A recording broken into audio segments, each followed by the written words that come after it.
Odyssey's going back to school, and we've got all the supplies you need, like A-plus exclusive music stations and podcasts to help you or your student excel. Wake up and get the school day started with Acoustic Sunrise, the best mix of acoustic pop. Hit the books with Classical Odyssey, passionate classical music to help you focus while you study. Listen to essential school podcasts like Grammar Girl's Quick and Dirty Tips for Better Writing, and be inspired with TED Talks Daily. Get back to school with new exclusive stations, plus all your favorite local radio stations and podcasts on Odyssey. There's a lot of streaming services out there, each filled with reality TV, comedy, drama, and of course, superheroes.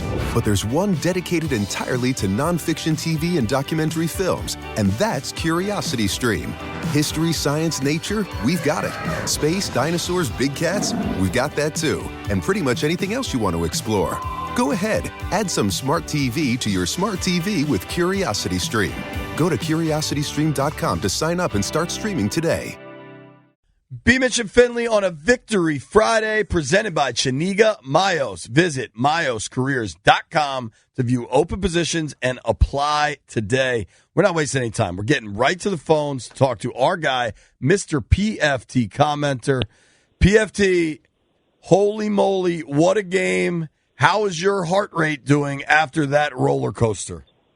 It's insane, man. I actually went back and looked at my heart rate monitor over the course of the game. Because we did watch it at a Dave & Buster's last night. So regardless, you knew that the pulse was going to be quickened up a little bit. But I got up to about 155 beats per minute for a solid 3 minutes at the end of the game. That might be concerning from a medical standpoint. I just like to think of it as me being a really big fan and getting really into the game. It's definitely not a healthy thing to have happen to you. But you know what? It's still week 2. It's early in the season. You got to play through some of this stuff.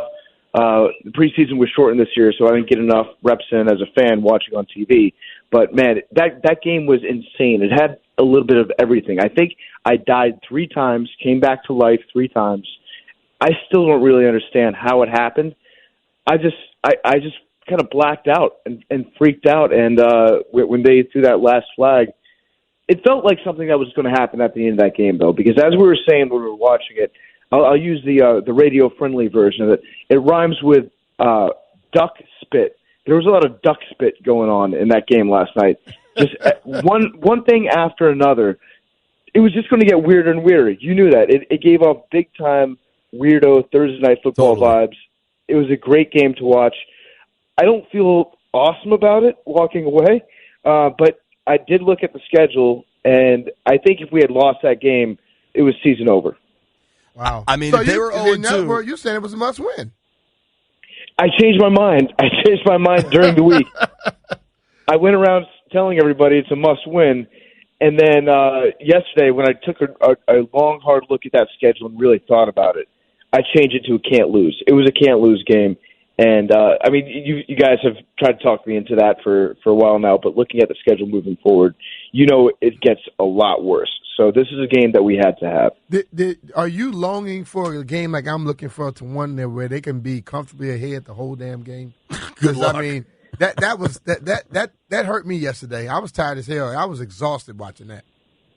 Yeah, you know what? It would be nice, but to not have to be like the Seattle Seahawks of the East Coast and playing the most strange games ever. We're like the boring version of the Seattle Seahawks. Like we have weird games sometimes. But they're usually more of like the 21-20 variety, or like we'll have a really odd 13-10 game, whereas the Seahawks, they'll be up in the 30s and 40s. But yeah, this it was a lot of strange stuff that happened last night. And congrats to Taylor Heineke. I thought he played awesome. In fact, I would say if Ryan Fitzpatrick was healthy right now, you got to go with Taylor Heineke. I thought that he played like a good quarterback.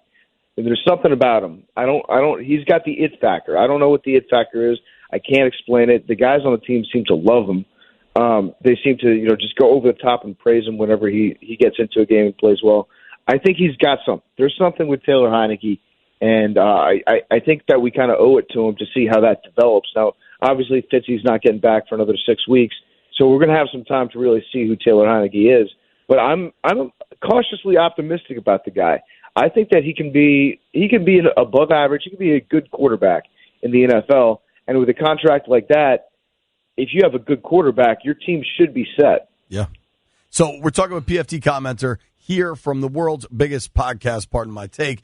PFT is a fan ambassador of the Washington football team, and I believe a close personal friend of Ron Rivera's. So, PFT, the offense last night carried the day. Before we get to the bad stuff, how about Terry McLaurin? We haven't even mentioned his name yet, and that guy is just so damn good. He's real good. He is awesome. And for a while, I thought he was going to be the next in line of, I'm really hoping that he goes to a Super Bowl contender next and plays with a great quarterback so that I can root for him to win a championship. I was already, like, as a football team fan, you have to have those types of thoughts. Same thing that I did when Trent Williams left town. You have to hope that somebody lands in a good spot. But now it's like I want Terry to stick around for as long as possible, because this is a dude that it doesn't matter who's throwing the ball. He's a leader. He's very obviously a leader. He's not physically imposing by any stretch of the imagination. He just looks like a guy. And but he's got the best body control. He runs some of the best routes. He's got incredible hands. He's putting it all. You know what? I actually think, and you guys have probably watched a lot more tape. You've been to more practice than I have. I thought that the best wide receiver in terms of route running that I've ever seen here in Washington, D.C. was Santana Moss. The guy was so fast. He was so smooth and ran the crispest routes that you could compare him to. You would watch him go practice and then watch a guy step in, try to run the exact same dig, and it would look like a completely different sport that they were playing. I haven't seen somebody with like detail like that to the routes that they run since Santana Moss was in D.C. And I love Terry. I wish absolutely the best for him. I hope, you know what, Terry makes me hope that we can be good enough to deserve him on this team. I think he brings – the thing about him that I like is, like, he don't seem to be a person who takes moments and plays off. He tries to bring perfection every play. And yeah, blocking, decoy, the fact anything. that you try to do it doesn't mean it's going to happen. But when you're trying, you're going to put yourself in a much better situation consistently. And I think he does that.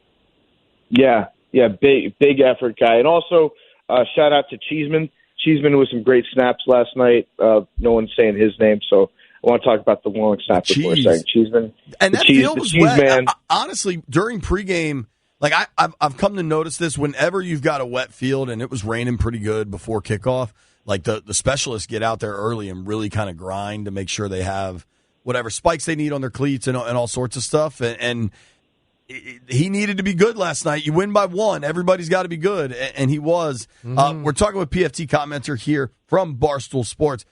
PFT, for as exciting and fun as that finish was, it was certainly a great game, but I wouldn't call that great football, particularly on defense. Through 2 games, this defense has given up almost 900 offensive yards. What's your concern level for Jack Del Rio's side of the ball? There's a high level of concern, very high level of concern, because our pass rush just isn't getting home.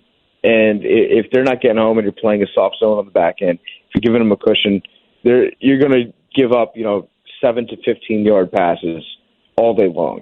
And so I've got a high level of concern. I don't know what it is about Chase Young, and I still love Chase Young, obviously. He's a beast. He's going to be a force on defense for a very long time, hopefully. You start to nitpick a guy when they don't show up for a couple weeks. And the one thing I've noticed about him is he doesn't seem to get down into a three-point stance until about a quarter of a second before the ball is snapped. Now, I have no idea if that's something that really impacts how quickly he gets off. Or, sometimes even I've noticed that he's not really pinning his ears back and going at the quarterback. He's almost playing a run before the play even starts. He'll kind of stand up, extend that arm, try to get some space between himself and the offensive lineman, thinking that it's going to be a run coming his way before the quarterback's even starting to drop back. I don't know if that's a coaching point that they're putting on him. I don't know if that's something that he's doing on his own, but it's definitely seemed to impact the way that he's able to get at the quarterback, the way that he was last year. Now, Montez Sweat, I think, is playing well. I think I forget, is it Allen or is it Payne that has the middle bar on the face mask? 90. I don't know, the middle bar. The middle bar. I think the one that goes down between the eyes. I believe that's John Allen. I'm going to try to pull up a picture real quick. B-Mitch, have you noticed that? Yeah, I noticed it with Chase Young? I see a lot of pass rushers doing that, and I think it's because a lot of the pass rushers don't necessarily want to give away because offensive linemen are looking for their knuckles. You know, the stress on it, whether they coming forward or they're going to be doing something else. So I think they wait to the last second before they put their hand down. Because I've seen that too, and he did that last year. So, you know, the fact that he did it last year says it's something that he does. And I've seen Von Miller do the same type of thing at times. You know, so I don't know if there's something that, you know, is a detriment. I just think right now, I think what has happened with the defense is that they've read the clippings. And they believed the hype. And I think after they started the first week and they didn't live up to the hype, I think the game that just passed last night, they were trying to make plays. And when you go on the field to make plays, you make more mistakes than you do plays. Yeah.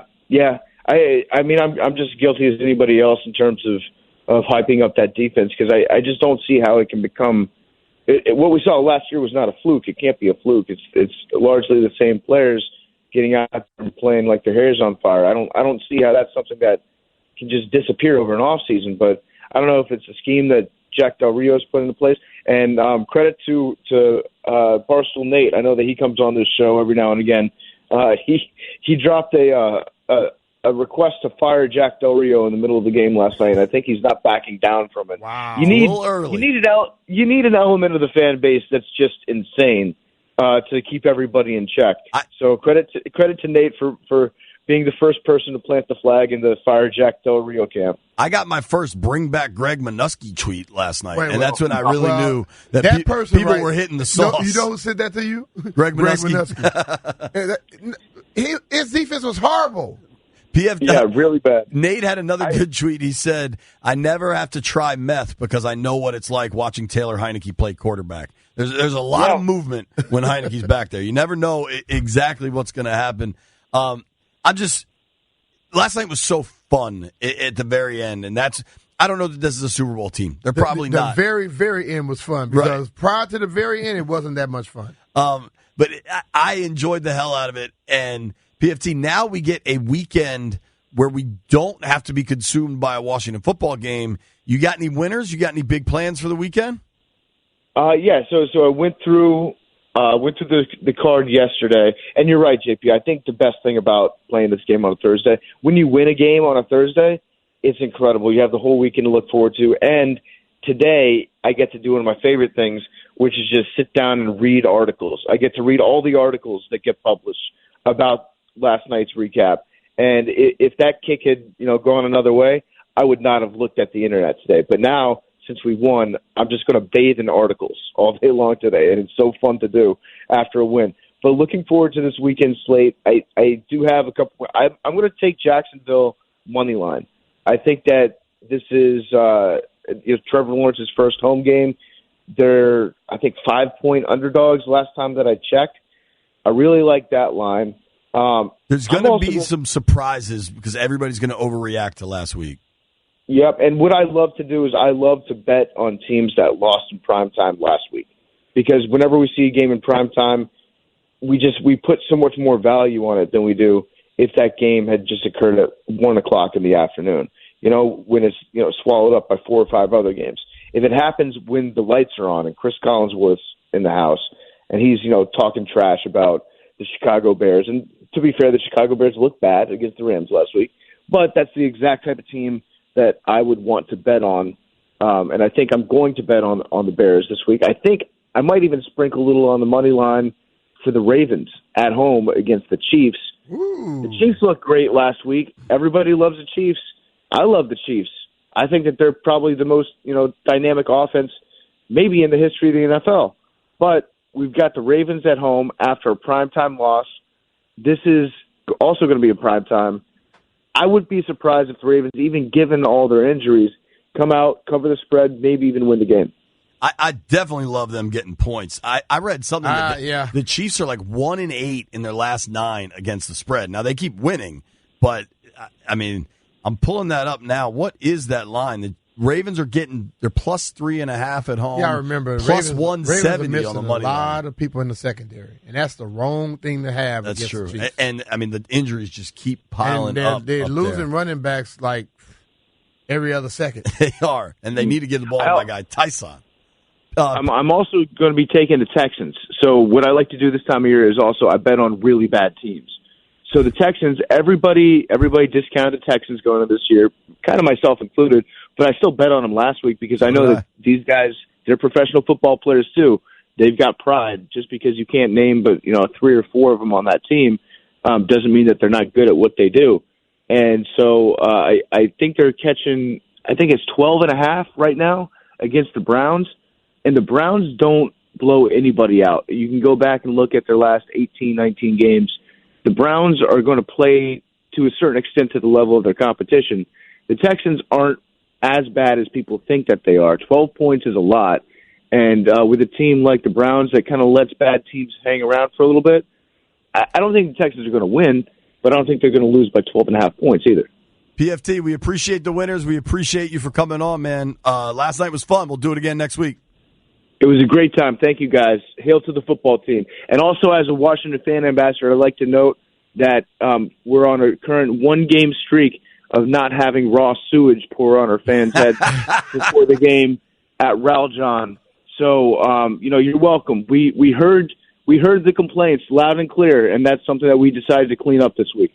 Hey, PFT, next time you come to town, me, you, B-Mitch, we'll all go out to the water park in Leesburg, all right? There we go. I love it. I'm not. All right, you can just bring a cooler. PFT and I'll do the water side. Thank you, buddy. Right, appreciate it, man.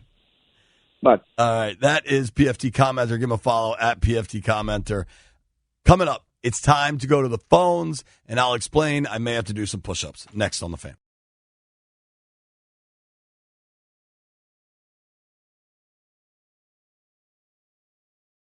There's a lot of streaming services out there, each filled with reality TV, comedy, drama, and of course, superheroes. But there's one dedicated entirely to nonfiction TV and documentary films, and that's Curiosity Stream. History, science, nature, we've got it. Space, dinosaurs, big cats, we've got that too. And pretty much anything else you want to explore. Go ahead, add some smart TV to your smart TV with Curiosity Stream. Go to curiositystream.com to sign up and start streaming today. How is your mental health? Billie Eilish, Kevin Love of the Cleveland Cavaliers, Imagine Dragons, Lil Nas X, and so many more feel the same pressures we do. They're joining our host, Carson Daly, for I'm Listening, September 23rd, starting at 6 p.m. right here. Carson and a cast of mental health experts, athletes, musicians, other notables, and you will share stories, insights, and help us all remember that we are not alone. Please join us, because talking about our mental health has the power to save lives. For more, visit imlistening.org. This month on the 11th, writer Hanif Abdurraqib travels back to the summer of 1996 and revisits the album that carried him through a period of intense change. The third track on the album is one that sends me back to that summer perhaps quicker than any other. Ready or not, here I come, you can't hide. Gonna find you and take it slowly. That's this month on the 11th, a new podcast from Pineapple Street Studios.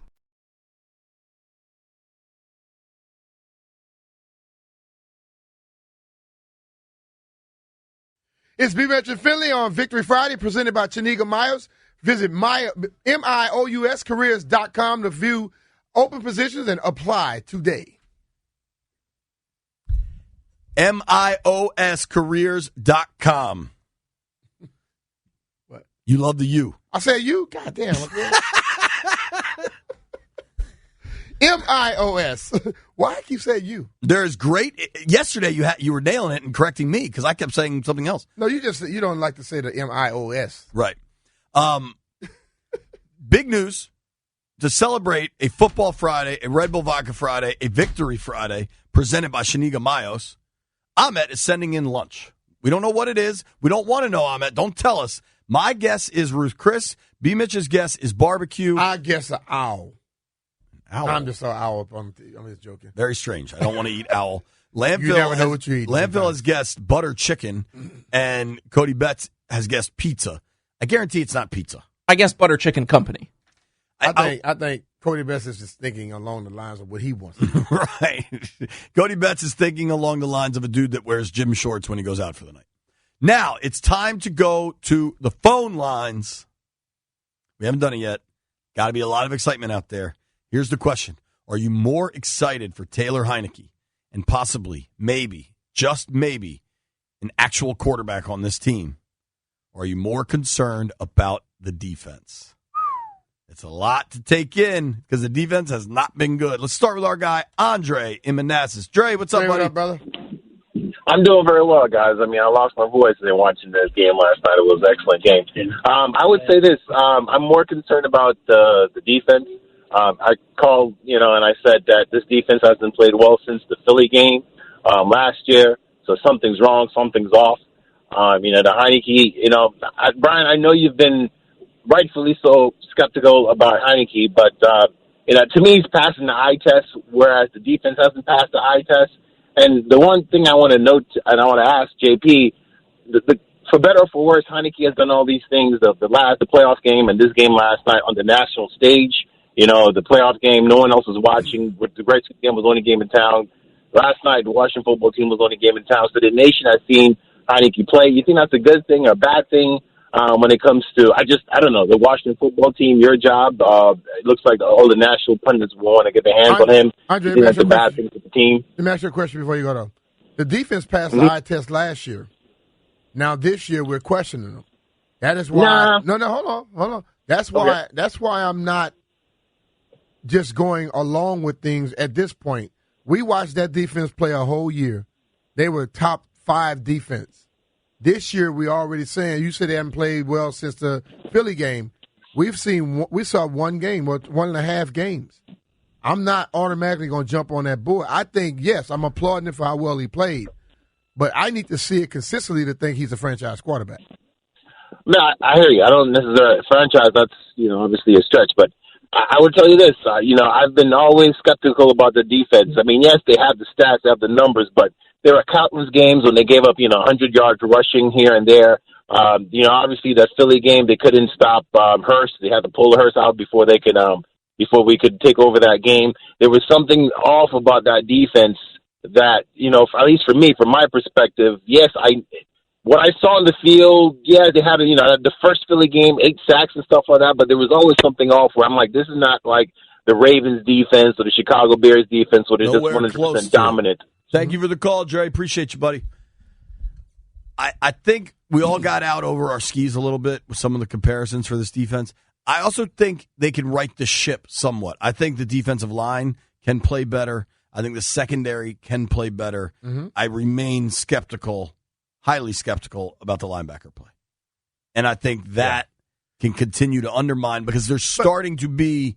The question I asked, though, 2 weeks straight, the one area in the field, I would say from tackle to tackle, tight end to tight end, basically, about 10 to 15 yards in the middle of the field, I don't think a defensive player has been in that zone yet. They hit the same spot over and over again. So do you change the scheme? Do you tell them to have a different dropping lane? Or do you try some level of let's press them off the line, bail then? Or because if you just keep running that same zone, these quarterbacks in the NFL are going to pick that crap apart. A lot of it. Phone lines are packed. Greg in Upper Marlboro is excited. Greg, what's up, buddy? Hey, man, I would lean more towards Heineke because I have bought into the defense. And people were saying it was great. We used that word, too. We give great out too much. They were okay last year. Okay. Mm-hmm. And the way they playing their scheme, all you got to do is send people down the middle of the field. And some people they still running wide open now. So, and they bailing too much. So it's the scheme. To me, it's more.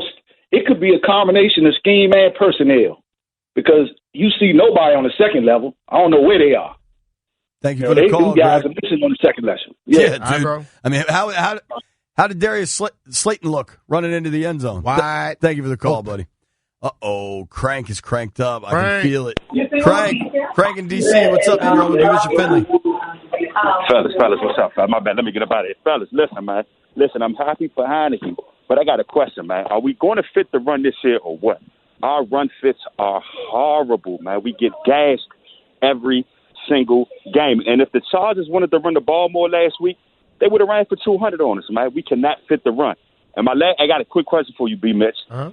Why do we never throw outside the numbers? We always throw inside the numbers. Can you answer that for me? Well, I think that's what they're trying to pick the zones that was off. But I think if that's what they love to do, teams coming up going to start making them have to throw it because they're going to start to try to take that away.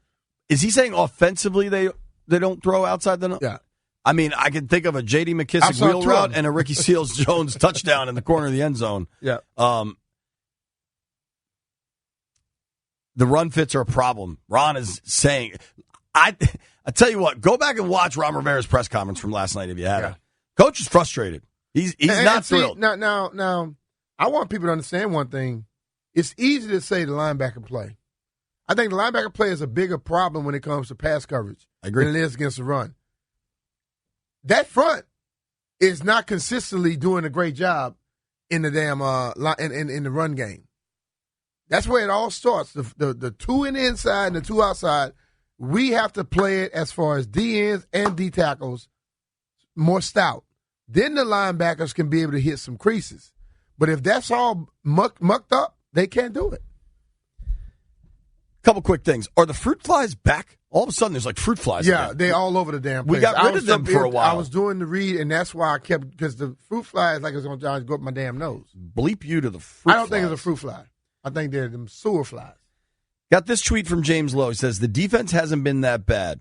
Not good either, but I think the expectations of top 5 clouds the judgment. We seem to be expecting the 85 Bears. Rivera teams get better as the year goes on. Why wouldn't you expect them to be top 5 when they were top 5 last year?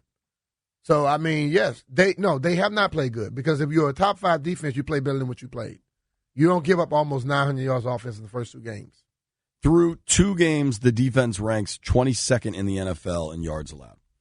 I also got this tweet from DC Warriors, says, defense has yet to look elite. Our all first-round D-line has yet to impress, and we can't cover wide receivers on third down to save our lives.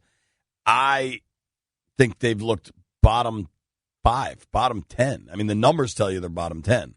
So, I mean, I think they're very, very far away from being elite right now. I agree. Let's keep the phone lines going. Our guy DNC is on the line. What's up, Darren? Doing pretty good, JP. How about you, B. Mitch? Man, I'm not even gonna lie. I don't know if I was just like not up.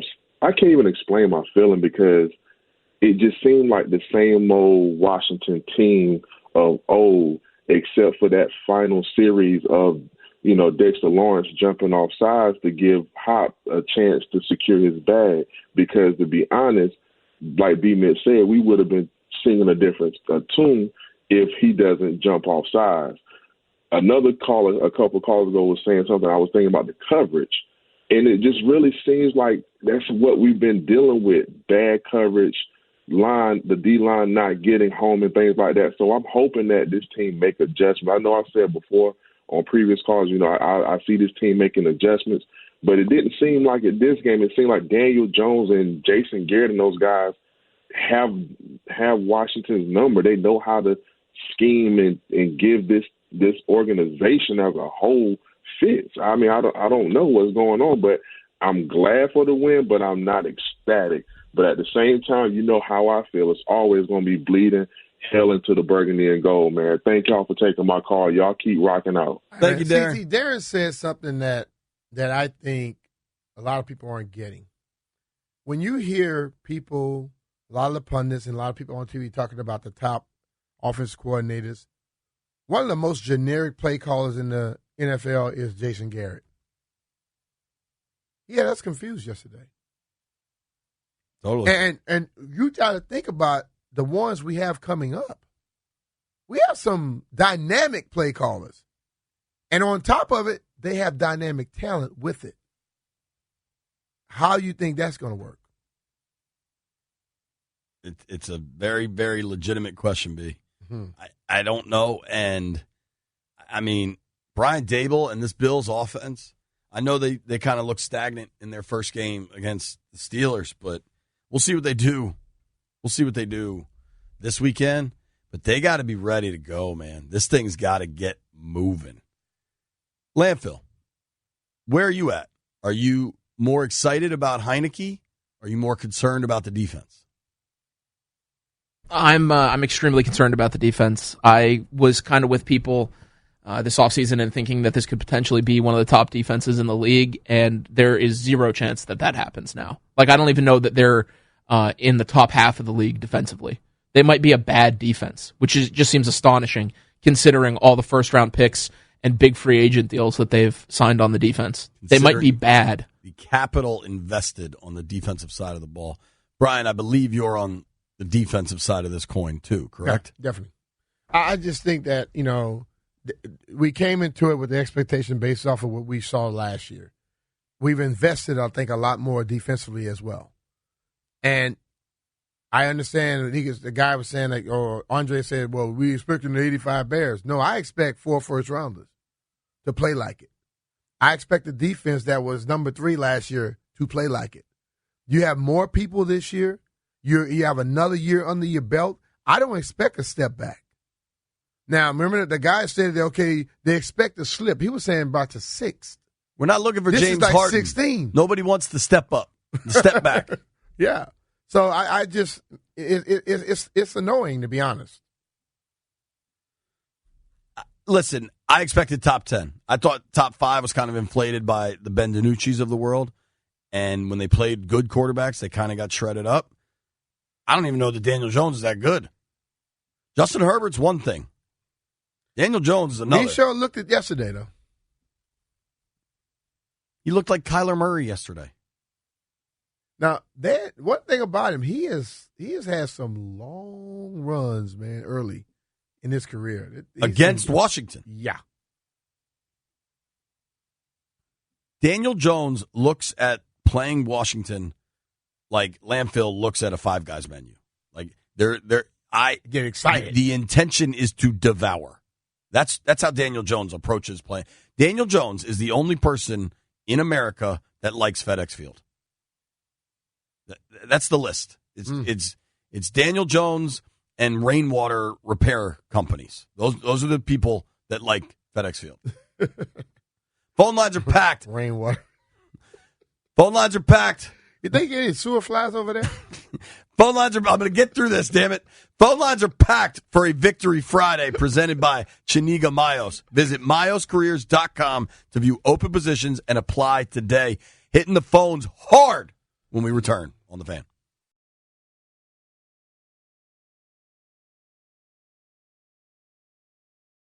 How is your mental health? Billie Eilish, Kevin Love of the Cleveland Cavaliers, Imagine Dragons, Lil Nas X, and so many more feel the same pressures we do. They're joining our host, Carson Daly, for I'm Listening, September 23rd, starting at 6 p.m. right here. Carson and a cast of mental health experts, athletes, musicians, other notables, and you will share stories, insights, and help us all remember that we are not alone. Please join us, because talking about our mental health has the power to save lives. For more, visit imlistening.org. I'm Doc Rivers, and I'm proud to present a new podcast documentary series called It Was Said Sports, where I guide you through 6 of the most impactful and timeless speeches in sports history. Listen and follow It Was Said Sports, a documentary podcast presentation of Shining City Audio, a C13 Originals, and John Meacham Studio. Available now on Odyssey and wherever you listen to your podcasts. There's a lot of streaming services out there, each filled with reality TV, comedy, drama, and of course, superheroes. But there's one dedicated entirely to nonfiction TV and documentary films, and that's Curiosity Stream. History, science, nature, we've got it. Space, dinosaurs, big cats, we've got that too. And pretty much anything else you want to explore. Go ahead, add some smart TV to your smart TV with Curiosity Stream. Go to curiositystream.com to sign up and start streaming today.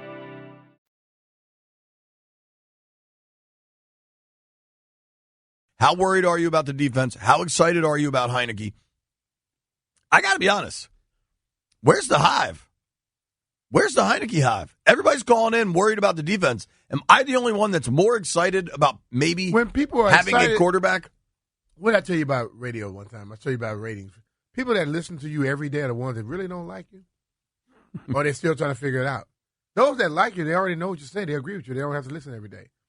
So the people that's calling in are the people they're going to call about the things that they don't like and they're negative and that they're upset about. If they already like something, they're okay with it. But you're more worried about the defense than you are excited about Heineke. I'm more worried about the defense because Lampville's terrified. I think if the defense doesn't play well, Heineke's not going to average 50 points a game. I agree. Cody, have you weighed in yet?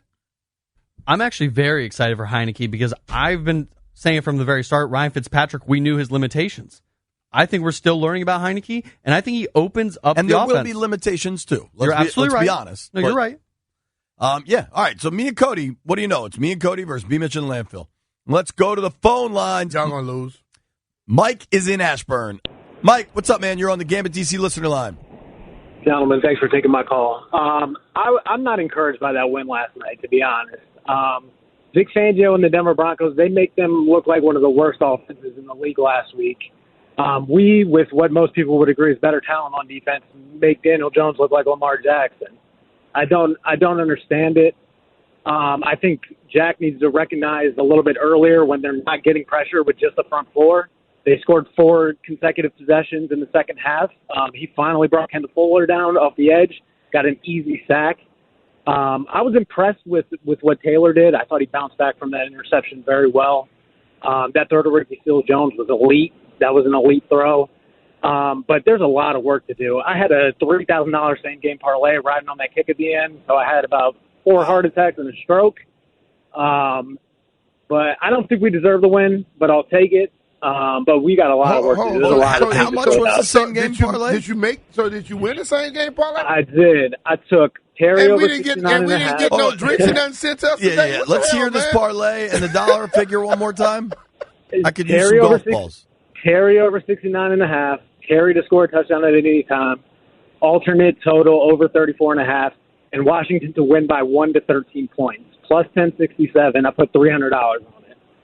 Holy moly. So you I'm won losing $3K my last mind night? at the end. Yeah, a little over $3,100. That's a good takedown right there, buddy. Congrats. Appreciate it, but I needed a penalty on a missed field goal to get to it. So clearly, yeah. I mean, listen, that's not the way anybody drew it up. Rate when he missed the first one, though. Oh my God, you're lucky you didn't. I guess your heart rate was probably 2. You probably flatlining. Nah, I had about 4 heart attacks and a stroke. Like I said. Congrats, Mike. Well done on the prize pot there, dude. Damn, that's a lot of money. Let's go to our guy Jupe is on the line. Jupe in Gaithersburg. What's up, man? Hey, might have to throw my man a surprise party. He got that bet one. Shoot. That's a big one. Nah, I know, right? Hey, you already know what time it is. Got to do the victory ritual, hit the Ric Flair. Woo! Exactly. So, look, I ain't going to lie. I'm with him, man. I was about to schedule myself for a triple bypass heart surgery this morning because I was over there looking like Fred Sanford talking about, I'm coming, Elizabeth. I'm coming. But look, man, if this game's going to be like this year, I ain't going to be able to watch. It's not good for my health. I'm just calling and say, hey, guys, what happened? All right, we'll let you know. Thank you, Jupe. All right, but on the offense, I'm excited for Heineke and concerned for the defense. Heineke, great job, great game overall. Want him to work on his accuracy, and if he does it for the next couple of games, he got Jupe's seal of approval. He do that for the whole year, then give him the starting job next year. He just got to stay healthy because a couple of plays he got up, he looked like he was hurt. He did defense, a couple times. We had a Jamin Davis sighting last night. I got a little bit of Ty Yao. But, man, these next 5 games, it's going to be brutal if they don't get their act together. And you got to think about it. Justin Herbert, he ain't run that much, but he did carve us up. Daniel Jones, he ran all over us. And then we got Josh Allen and Pat Holmes, 2 QBs that can pick us apart in the passing game and run on us. They don't get their act together, it's going to be very bad. And so I'm just whatever it is right they got to do, Jupe. they got to fix the middle of that field. I'm surprised there ain't no bare spots as much wide receivers cut passes in the middle of that field. And as many wide receivers as were falling over last night. Thank you for the call, Jupe. Turf Monster was out and about last night. We'll squeeze one more call in here. My guy, Dickie. Are you in the Heineke Hive, Dickie? Man, you guys missed the post-game party at the MGM last night. We'll be there at the next one. We went there early and had lunch. The tables were hot. But, hey, I just wanted to say I haven't seen a stadium like that in I don't know how long. The defense, I think, they look awful, but I'd rather the defense look awful compared to the offense. I think the defense can improve.